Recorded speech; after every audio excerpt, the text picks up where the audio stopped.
বাংলাদেশের আপেল আম সংশ্লিষ্টরা এই বারিপুর আমকে ভালোবেসে বাংলার আপেল বলে ডাকে।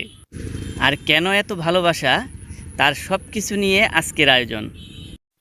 সব কিছু দেখানো এবং জানানোর আগে খেতে কেমন সেটা জানিয়ে নেই।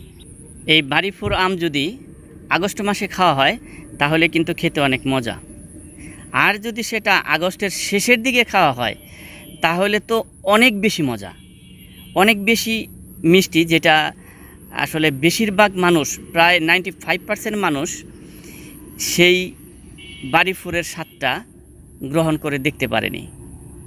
কারণ বারিপুর আমগুলা মানুষ আগেই বিক্রি করে দিচ্ছে।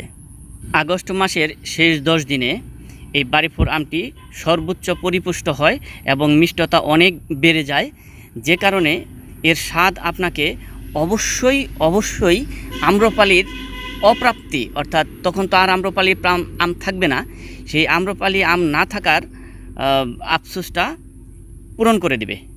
এই বারিপুর আমের ফলন কিন্তু অনেক বেশি হয়, অনেক বেশি ফলন হয়, কিন্তু এর পেছনে যথেষ্ট যত্ন নিতে হয়। যেমন ব্যাগিং করতে হয় অথবা কীটনাশক ব্যবহার করতে হয়, না হয় পোকা হয়ে যাবে। যদি ব্যাগিং করেন তাহলে কীটনাশক ব্যবহার করার কোনো প্রয়োজনই হবে না। আমি পরামর্শ দেই আপনারা অবশ্যই ব্যাগিং করবেন। ব্যাগিং করলে আমের চেহারা বেশি সুন্দর থাকে এবং আমটাকে অনেক বেশি দিন রাখা যায়। অর্থাৎ আপনি একেবারে নির্ভয়ে আগস্ট মাসের শেষ সপ্তাহ পর্যন্ত আমটাকে গাছে রাখতে পারবেন। এটা হচ্ছে এই বারিপুর আমের সবচেয়ে লাভজনক উপায়। আম্রপালি আমের যেমন মুকুল আসার আগে থেকে প্রচুর যত্ন নিতে হয়, ঠিক একইভাবে এই বাংলার আপেল বারিপুর আমেরও মুকুল আসার আগে থেকেই প্রচুর যত্ন নিতে হয়।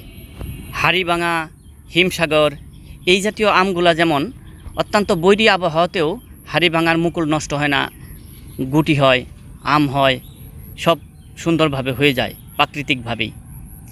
এই বারিপুর আমের ক্ষেত্রে কিন্তু, আম্রপালি আমের ক্ষেত্রে কিন্তু সেই সুবিধাটা নেই।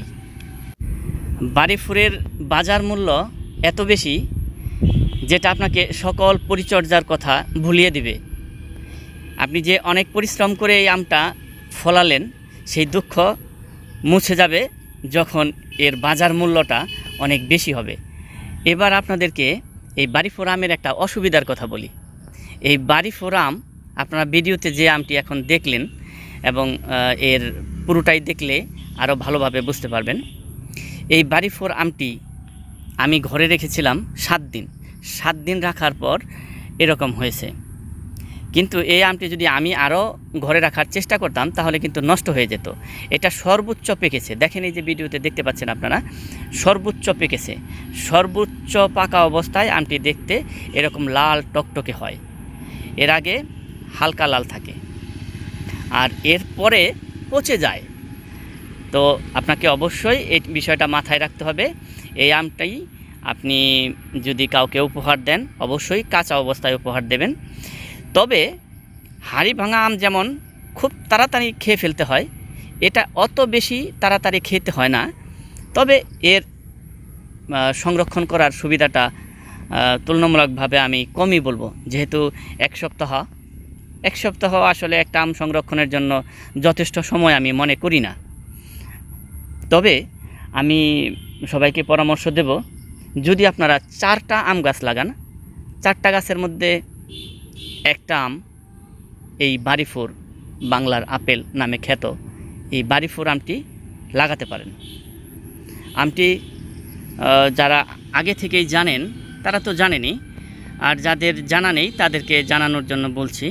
বাংলাদেশের কৃষি বিজ্ঞানীরা যে 18টি আমের জাত রিলিজ করেছে তার মধ্যে এই বারিপুর আমটি সবচেয়ে বেশি সাফল্য পেয়েছে। আমরা বিজ্ঞানীদের ধন্যবাদ জানাচ্ছি, মহান আল্লাহ তাআলার কাছে কৃতজ্ঞতা প্রকাশ করছি।